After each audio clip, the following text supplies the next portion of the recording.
go ahead and call the special session of the City Council to order at this time. Do we want to do roll call or are we just good to go? No, I'll do roll call. Okay. Mayor Jeff Phillips. Here. Clerk Treasurer Shelby Keys. Here. Council members Russ Overton. Here. Evan Arnold. Here. Noah Weiser. Here. Jeff Rayburn. Here. And Ernest Watson Jr. Here. City Attorney's absent. Building Commissioner Jacob Hall. Here. Cemetery Caretaker is absent. Fire Chief is absent. Police Chief is absent. Utility Office Manager absent. Manager of Electric Operations Heath Malone. Here. Park Superintendent is absent. Street, Water, Sewer, Sanitation Superintendent Bryce Black. Here. Gas Superintendent is absent. All right. During the special session, it's been called to hold a public hearing for the owner-occupied restoration. I don't know why I call it rehabilitation, but It's rehabilitation. We're rehabbing their properties. okay. Grant from OCRA. Do we need to close the meeting and open it as a hearing? Yes, that's typically what you would do. I make the motion to close. Second. And open a public hearing. All right. So at this point, the public hearing is now open for comment. Emily, do you want to comment, or would you like Yeah, me so to? I'll just kind of give you all an overview.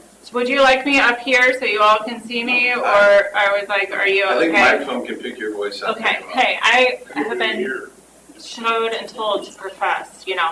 So I'm Emily Allball. I know I recognize several faces. It's great to see you all again. I am the Executive Director at the Kankakee-Iroquois Regional Planning Commission, and we are assisting the city with their application to the Indiana Office of Community and Rural Affairs for their owner-occupied rehabilitation program. A mouthful.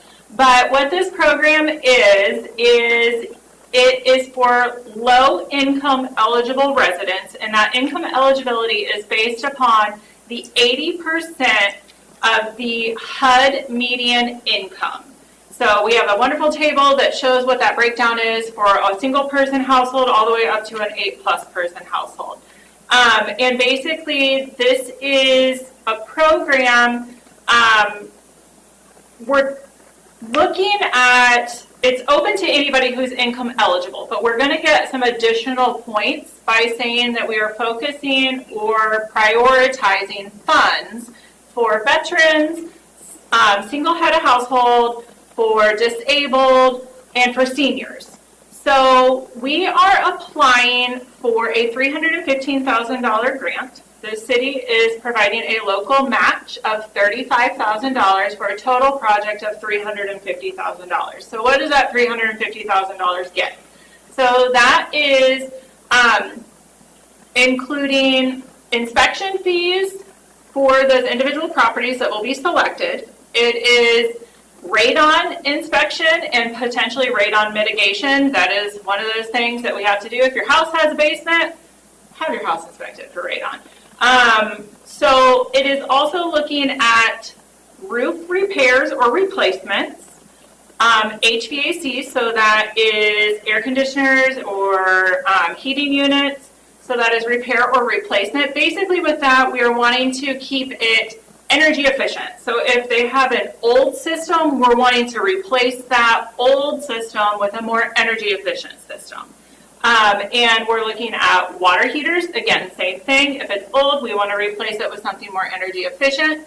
This is looking at electrical upgrades that are basically to bring the property up to code compliance. We have to be very cautious because we cannot do any type of lead disturbing remediation in these properties. That is a major difference of this program than other OOR programs that have occurred in the past. Lead was a major component of the one that was completed with the Indiana Housing Community Development Authority, and it eats so much of your budget. So they reevaluated the program and they said, okay, we're going to take the lead component out. So we are doing all non-lead disturbing activities, and we do have to do the radon. That's new, but we are having to do that. So it's allowing so much more of the money to go to that property for construction purposes rather than minimal construction, tons of lead remediation is what we were seeing in past programs. Another eligible use of the funds is also for ADA exterior access. They did just update the program where we can now do interior, but it is limited interior. And there is kind of a workflow and question flow that we have to complete for those properties. Again, it goes back to that lead, if there are, if their house has been tested for lead, or if the property has been mitigated for lead, or if there are no children under the age of 6 residing in the property, then we can do some of these interior renovations, which that is roll-in or low-access showers. It is grab bars within your restrooms. And I believe wall-affixed shower seats. So basically looking at restroom improvements.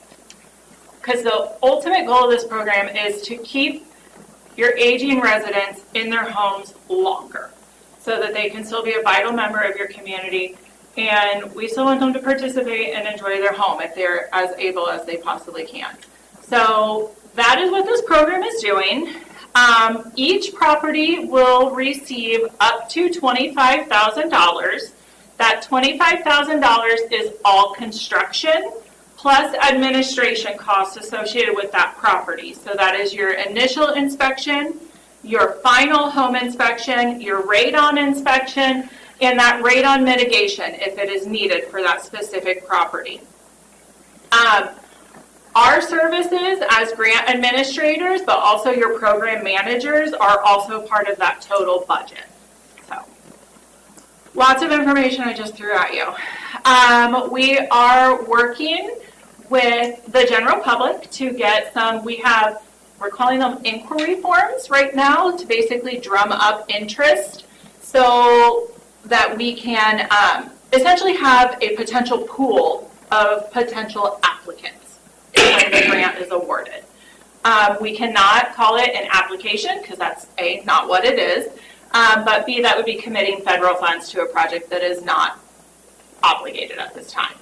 So we are using those inquiry forms to see kind of what work could be done. So how many roofs are we possibly anticipating? You know, what does that look like for HVACs and different things like that? What do those numbers look like?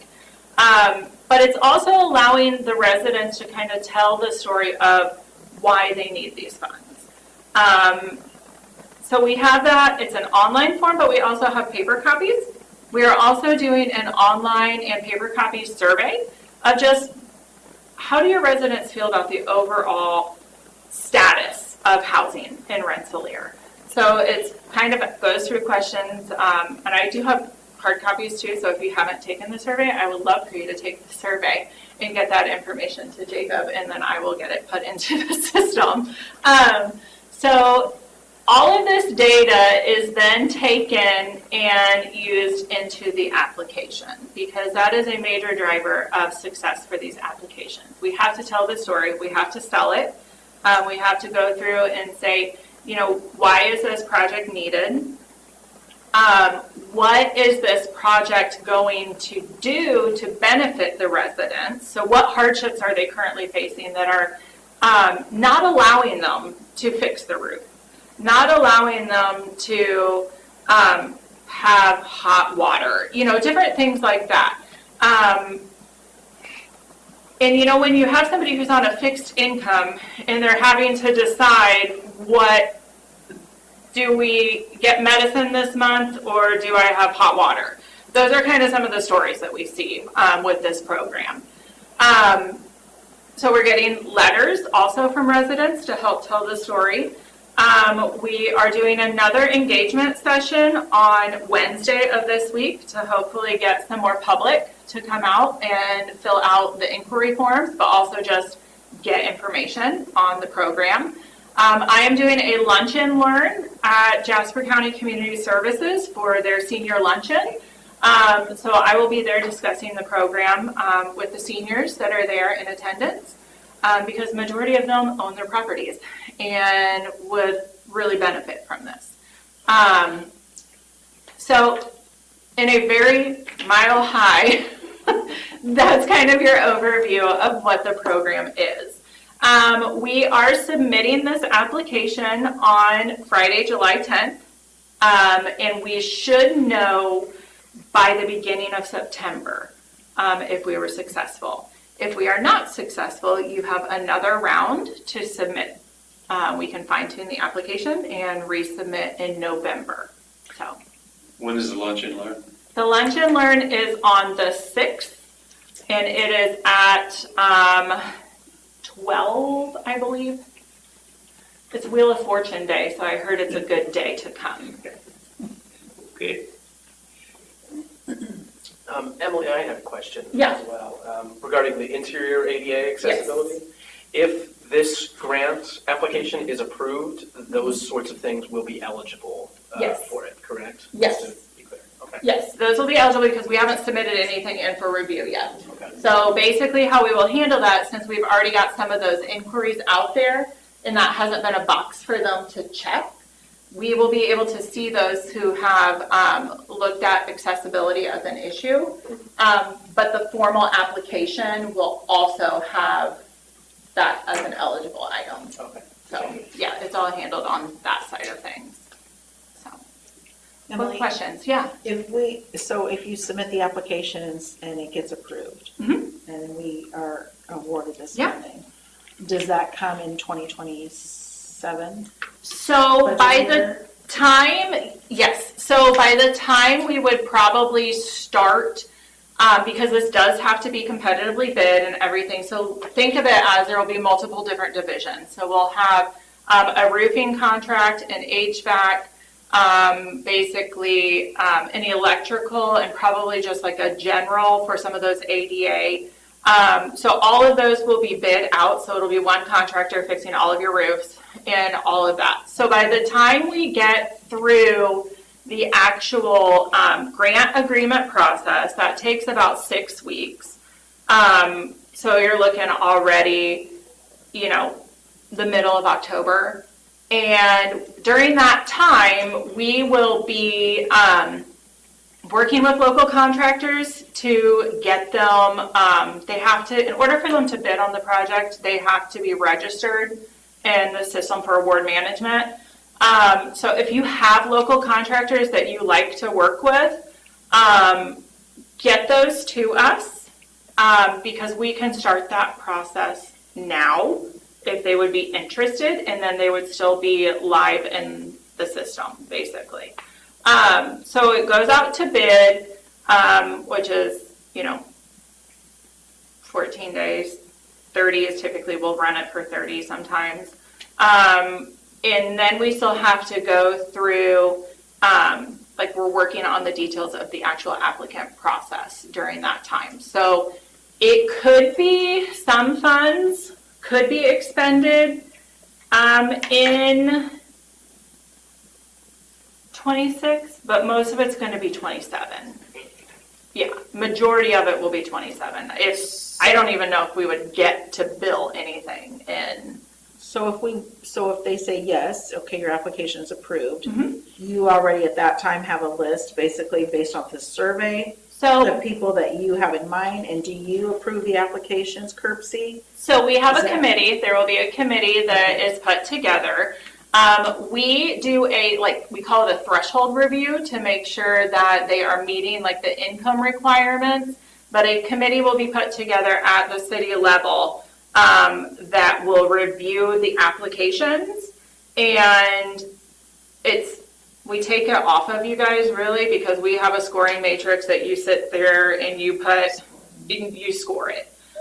So we already have a scoring matrix that's put together. We run it the exact same for every single one of our OOR programs. The only thing that changes is the weights on priority of those target groups. But yeah, we walk you through that completely. And then each application gets scored and it shoots out just their total score. We have a process even if there's a tiebreaker, so that it takes a lot of it off of the committee. You guys are just kind of basically putting them out, deciding based upon those pre-selected applicants, you would then be deciding Okay, so if they have a roof that they want repaired and a water heater, then that's going to be up to the committee to decide based upon the funds who basically would get what. And how would we know, like, what to approve, because you don't know what that's gonna cost? So that's why we have our home inspections. So we have the inspections previously. We have an initial inspection that they will come out and basically do kind of like an initial punch list of what they think needs to be done on that property based upon the criteria, because those are the only things that we will fund. Everything in excess of that, not eligible. If they have other things, we have other money that we can direct them to for that. But for the purpose of this, those are the 5 eligible activities, 6 now, that you would be ranking them on and deciding what they would do. Now, based upon funds, if you have somebody that has minor electrical upgrades and a hot water heater, you know, they could get both of those done. You know, it's just going to be based on, and we look at it as you're going to be looking at their total score and their level of need based upon what they are requesting and comparing it to the inspections. Now, if you get the grant, Mm-hmm. who controls the money? So the city, so it's through the state, so the money comes through the state, but we work with, we'll work with Shelby and all of the contractors to work through issuing a payment and things like that. Yeah, because it breaks down to your percentages and everything of what comes back from the state and what comes in from the local side. So we work through all of that. But you, as CURPSI, you're kind of the administrator of it, right? Yeah. Am I correct? So you Yes. would be approving and Yes. all of the Yep. invoicing and all that? Yes, we review all of we do the financial administration on it and the program oversight. So we take care of all of that. So we make sure that your program is done in accordance with the regulations of the program.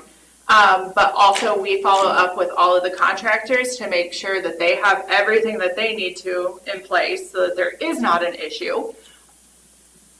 All things foreseen. We have had some programs go a little crazy with OR, but it's a great program. But yes, we follow through. We, like, even on the system for award management, we help them, we walk them through that entire process because it is daunting if you've never registered, you know, making sure that you have all the documentation that you need. And we walk them through all of the help desk things and all of that. So there's a lot of hand holding that we do in the process. But we look at that as those are services that we provide as your administrators to take that off of the community. So basically, this is in Rensselaer's name, but Yep. it's just in Rensselaer's name, basically. No. But I know we give them 35, just saying. Yeah. We give them 35,000, and then the grant covers everything else, Mm-hmm. and then you all, CURPSI, take care of everything else, basically. We do. We take care of the administration. Now, the city does have they have ownership in it. You have ownership, and ultimately, because we are not the deciders on who participates. That is up to the city, that you have the responsibility of selecting, you know, your bidders, and things like that, because that's not our role. That we don't have that type of control. Okay, so the last question I have. Yeah. So the people who are eligible, Mm-hmm. do you pick those people, or do we pick those people? So the people who are eligible, so our initial pool of potential applicants is going to come from our inquiry forms that are already coming in. And we will do some additional marketing to try and get more through this entire process. Basically, we're still going to be getting those in even after we submit the grant, because we want to be able to have, not everybody's going to be eligible. Let's just put it that way. Whoever submits it, we may find out that they are technically outside of city limits, or they may not make the meet the income threshold based on their total income pool. So yes, so we will go through and we will actually hold public meetings with those candidates where we will walk them through the actual application, which is very lengthy. And it gets into detail. It asks, do you have a mortgage on your property? Who holds your mortgage? How much do you pay monthly? It gets into their banking information and all of that stuff. So we handle that because it is very daunting. And at the end of the day, we want people to show up and sign up so that we can participate, But for somebody who's never filled out something like that, we want to be able, that it's filled out completely and correctly, but that we can answer any questions. So essentially, we'll set up office hours. We do an informational meeting, and then it's a mandatory, you have to fill out an office hour, and we will sit down, the three of us that are on our team, we will actually come in and walk through the application process with them. And then once those are done, we will do an initial review to make sure that everything is in compliance, and then we turn that over to the committee. So, does that answer your question? Okay, Noelle, have I answered all of your questions? I think so. Okay. Is there anybody else in the audience that has a question before we close the public hearing? Yes, sir. So, you guys are picking the contractors, or the city's picking the contractors? So it's a bid out, it's publicly bid. So we will invite contractors. We do a bid solicitation that meets the federal requirements. But yeah, no, we always say if you have local contractors that you like to work with, we will invite them also to participate. And we do that on all of our construction projects. So then who's responsible for warranty work down the road? So that is written within the contract. So typically it's only like a 1-year warranty on most of the work within that we've seen on a lot of the OOR projects. And the federal requirements for the businesses, like Davis-Bacon, things like that, will have to be. So Davis-Bacon is not this program is not a Davis-Bacon required project, or the wage decision or federal wages are not part of it since it's housing based. So it's owner occupied, so we don't have to do prevailing wage. So when a contractor bids out, let's just say a house needs a new roof, that's probably gonna be the biggest cost on it, Yes. I would say. Yes. Most likely. So if a contractor's, a roofing contractor is selected, and then when they say there's, I mean, I don't even know how many people we would have, so this is just a random number, but just say there's 10 roofs, okay? So do we have, so each individual roof project, they go and they quote what that's going to be, and then it gets approved, or like, because you said there's only one. So there is one roofing contractor, so their bid is going to be put together based upon the number of roof rehabs and roof replacements. Okay. So that is going to be based upon those inspections, and they, Okay. yes, so that's, you have an so the initial contractor's gonna inspection. say, we Yes. have 10 homes, you're gonna Right. say, we have 10 homes Yep. that need, 3 need rehab, Yep. 7 need replacement, quote the total project, is that what you're saying? So it'll be, it's going to look at the total number, but then it's going to be an allowable expense for each property, because each property isn't gonna, so if you're, based upon the square footage of that property, it's gonna be different for each. So it's going to be, I am doing, 10 roof replacements and 10 or 5 or however you wanna put it. So yeah, we get through all of the logistics of that. It's based upon how things are figured out after those initial inspections, that it kind of gives us a more detailed breakdown of what that was And going to then look like. contractors, do they have to, a lot of times when you're doing a repair, they want so much down up front, and then in balance, it's not the case with this.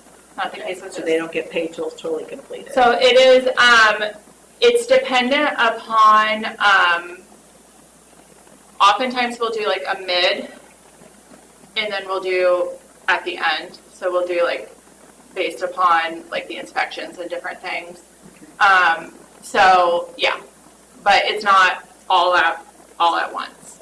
Sometimes it may be at the very, very end because these run so quickly.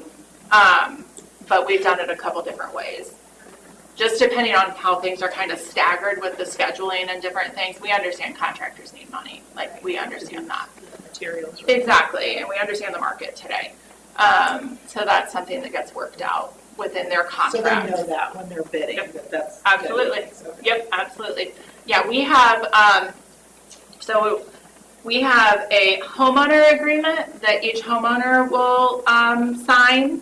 And we also have our contractor agreement, which has everything that is specified in addition to their actual contract. So. I did have one more question. Yeah. You had mentioned that the income eligibility requirements are determined based off of HUD's like matrix for this area. Do you know, can you give us the number, let's say for a single one-person household, what that number is? I cannot pull that for you right now. I can get that for you. I try not to get a lot of the income information ahead of time, just because we want to have a generalized pool. And then when it comes time for that hard application, then we start. You don't want somebody to see the price tag on it, so to speak. Well, and immediately say, well, I'm ultimately- not eligible there. Yeah, and ultimately too, you have to remember, it also looks at, not just their generalized income, but, what type of fixed assets and different things do they have. So, it looks at their ultimate score. So that's just one factor in the total package, basically, if you look at it that So it's a way. more complex question. It's a more complex question, and the spreadsheet is like this big, because it's the national spreadsheet that you have to whittle down to the state. But I can get that information. It's actually in the draft application. Probably on HUD.gov too, I would say. It is, but you have to weed through, it's their national spreadsheet, so it has every single state, every single county, every single metro area, and it looks at 30, 50, 70, and 80, and it's 1, 2, 3, 4, 5. It goes through the entire, it's a pretty substantial spreadsheet. Yeah. But yeah, no, we pull the data, it's just, I can't pull that up on my phone today right now. Are there any other questions while we have the public hearing open? Hearing none, I would accept a motion to close the public hearing and open our regular special session, I should say. Make that motion. I'll second. A motion second to close the public hearing and open up our special session for the council. All those in favor signify by saying aye. Aye. All right, thank you, council. On the agenda is Resolution 15-2026, authorizing the application and submission for local match commitment. We anticipated using TIP dollars when we created residential TIP fund. We thought it would do a little bit better than what it is. Since Center Roll Act number 1 has had some negative effects on it, I think our draw was around $6,000, which is far less than what I expected. But I would still anticipate using those TIP funds, and hopefully, if we get the program like this, we can see some of that TIP funding come back in, and we see improvements of residents. So that was the idea to use those dollars like that. So, any other questions about Resolution 15-2026? I think this could be a great program for those, that I think there's a lot of need for this in our community. So I'm fine with using TIP dollars. We've done a facade grant that's been successful. I think any way we can help our homeowners too that need it the most. It's a good thing. I'll make that motion to use it. I'll second. Been a motion and a second to approve Resolution 15-2026. Any other discussion? Hearing none. All those in favor signify by saying aye. Aye. Any opposed? Thank you, council. Next on our agenda is Resolution 12-2026, the electric tracker. Heath, Thank you. The electric tracker shows an increase of 0.000282 cents per kilowatt hour. This is on average 20 cents per month per house increase. Make a motion to approve resolution 12-2026. Second. Been a motion and a second to approve resolution 12-2026, the electric tracker. All those in favor signify by saying aye. Aye. Anyone opposed? Thank you, council. Is there anything else coming before the council this time? Hearing none. Been a motion and a second to adjourn. All those in favor